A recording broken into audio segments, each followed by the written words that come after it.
दोनों ओर से बोकारो थर्मल थाना में दिया लिखित आवेदन। दोनों आवेदनों पर पुलिस कर रही जांच। सीसीएल के जारंगडीहा कोलियरी में वीलो ऑनलाइन टेंडर डालने पर कभी भी आपके साथ हो सकता है हादसा। सीसीएल कथारा क्षेत्र में शनिवार को उस समय सीसीएल में कार्य करने वाले संवेदकों की गुट ने एक संवेदक की जमकर कर दी धुनाई।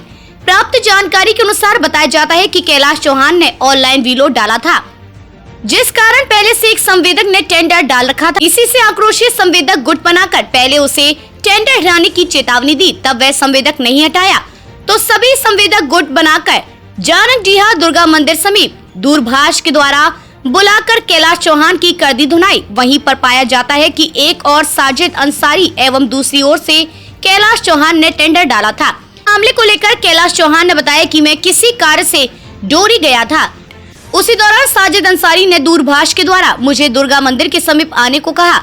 लौटते ही जब मैं पहुंचा, मैं कुछ समझ पाता तब तक उसके साथ सभी लोगों ने मेरे ऊपर टूट पड़ा और हथियार द्वारा हम पर हमला कर दिया, जिससे मेरे पूरे पीठ पर जख्म हो गया। किसी तरह मैं वहां से जान बचाकर भाग गया। अगर मैं वहां से नहीं भागता तो हमारी जान भी जा सकती थी, जिसमें 20 से 25 संवेदक थे। वहीं पर बोकारो थर्मल थाना में आवेदन देते हुए साजिद अंसारी, नितिन राम व दिलीप मंडल पर मारपीट करने का आरोप लगाया और 20 से 25 लोग उनके साथ थे, आरोप लगाया है। वहीं साजिद की ओर से कैलाश चौहान पर आरोप लगाते हुए आवेदन दिया है।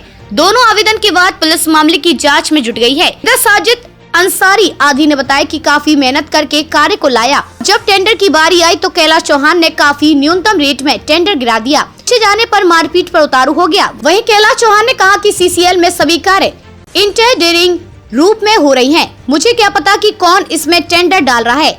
इंटेंडरिंग होने के कारण कोई भी टेंडर डाल सकता है। अगर ऐसा था तो बातचीत करनी चाहिए थी। एकाएक मारपीट शुरू कर दिया।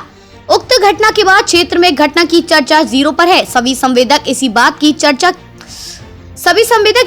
ही चर्चा कर रहे हैं। इस संदर्भ में बोकारो थर्मल थाना प्रभारी शैलेश कुमार चौहान ने बताया कि मामले की लिखित शिकायत मिली है। दोनों आवेदनों को जांच के बाद विधि संबद्ध कानूनी कार्रवाई की जाएगी, जबकि पूरे क्षेत्र में मारपीट की लहर बड़ी जोरों पर है और यह अभी संवेदक दबे जवान पर कहते नजर आए। अधिकारी की कमीशन के कारण यह विवाद पैदा हुआ और संवेदक खर्च कर अपने नाम से आधिकारिक से काम का ऑर्डर कराते हैं, जिस कारण इस तरह का विवाद होता है। पूर्व में भी अजित महतो संवेदक के साथ इसी तरह का हादसा हुआ था। कुछ संवेदक गुट बनाकर दुर्गा मंदिर के समीप दूरभाष के द्वारा बुलाकर जमकर धुनाई कर दी थी। लोगों का कहना है प्रबंधन एवं प्रशासन अगर ठोस कदम नहीं उठाया तो कभी भी संवेदक की आपसी लड़ाई में किसी की भी जान जा सकती है। वहीं पर संवेदक संघ के अध्यक्ष यासिन अंसारी ने बताया कि मारपीट करना किसी कार्य का समाधान नहीं है और दोनों बच्चों को बैठाकर समझाया जाएगा। इसके लिए हम लोग प्रयासरत हैं। कथारा संवाददाता जितेंद्र चौहान की रिपोर्ट। के ठेकेदार हैं, उनको हमारे टेंडर डालने से उनको बहुत काफ़ी बुरा लगा और बुरा लगने के कारण हमें बात करके बुलाया गया कि आइए आपसे बात करना है। दुर्गा मंडप में बुलाया गया कि आप आइए आपसे बात करना है। वैसा ठीक, अभी हम ढोड़ी में हैं, हम आ रहे हैं। उसके बाद हमने वहाँ से चला। काफ़ी देर के बाद फिर एक बार फ़ोन किया तो टेंडर निकला था, ऑनलाइन टेंडर निकला हुआ, जिसमें हमने एक टेंडर डाला और उस टेंडर में डालने के बाद कुछ ठेकेदार को हमारे टेंडर से बहुत बुरा लगा। उन्होंने हमको फ़ोन किया कि तुम कहाँ हो। हम खुसरो में थे। खुसरो में बोले कि बस आधा घंटा में हम आ रहे हैं। हम आए जारंगी दुर्गा मंडप में। उन लोग कुछ देर इंतज़ार कर रहा था। हमने गया और वो 25 से 30 का संख्या में उन लोग लेके आदमी हथियार लेके, मतलब वो पंजा का जो लोहा का ये होता हाथ में पहना हुआ था, और जैसे हमने बाइक खड़ा किया हम पर वार किया और हम पर काफ़ी वार किया। बहुत से ज़्यादा चोट भी लगी है और उसमें हम जान बचा के अपना फिर भागे वहाँ से। और उसके बाद उन्होंने क्या किया, फिल्मी स्टाइल से एकदम वहाँ से निकला और उसके बाद थाना में जाके आवेदन दे दिया गया।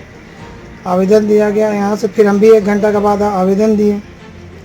आवेदन देने के बाद थाना में बोला गया कि ठीक है, सो आप ये है वो है करके समझा के हमको बोल के डट के बोला भी चले जाइए, ठीक है कल आइएगा, कल चले आइए, कल आइएगा 11 बजे। तो हमने चला है। तो हमने एसपी साहब से भी गुहार लगाएंगे कि हमारा एसपी साहब भी हमें न्याय दिया। हमें विश्वास है कि एसपी साहब हमें न्याय दिलाएंगे। संपूर्ण विश्वास है हमको एसपी साहब न्याय दिलाएंगे। ये मामला कहाँ का है? ये जारंगी दुर्गा मंडप का है। और टेंडर जो आप डाले हैं ऑनलाइन वो कहाँ के लिए है काम? वो काम है जारंडी रिवर साइड का है। तो मुख्य लोग कौन कौन थे, कुछ ऐसा है काम? मुख्य लोग थे दिलीप मंडल, दिलीप यादव, शाहिद हुसैन, फिर आपका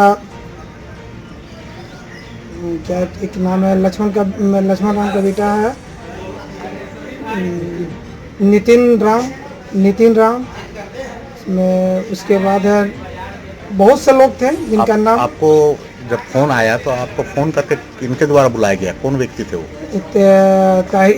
शाहिद के नाम पर बुलाया गया कि हम बोल रहे हैं, बहुत भद्दा गाली गलौज के साथ बोला गया कि तुम साले आओ, उसके बाद हम तुमको बताते हैं। उसके बाद उन्होंने फिर दोबारा फ़ोन किया तो तभी फिर तरीके से बात किया कि ठीक है आओ, तुमसे बात करना है। पहले गाली दिया, उसके बाद बोला ठीक है आओ, हम तुमसे बैठ के फिर बात करेंगे। वो ठीक है, हमारे हमें क्या पता कि वो आदमी 25 से 30 संख्या में लेके आए हुए थे, वो लेके आए थे। आपका क्या नाम है? हमारा नाम कैलाश चौहान हुआ, जो जारंडी 16 नंबर के निवासी हूँ, जो हम मजदूर भी हैं, मजदूरी भी करते हैं।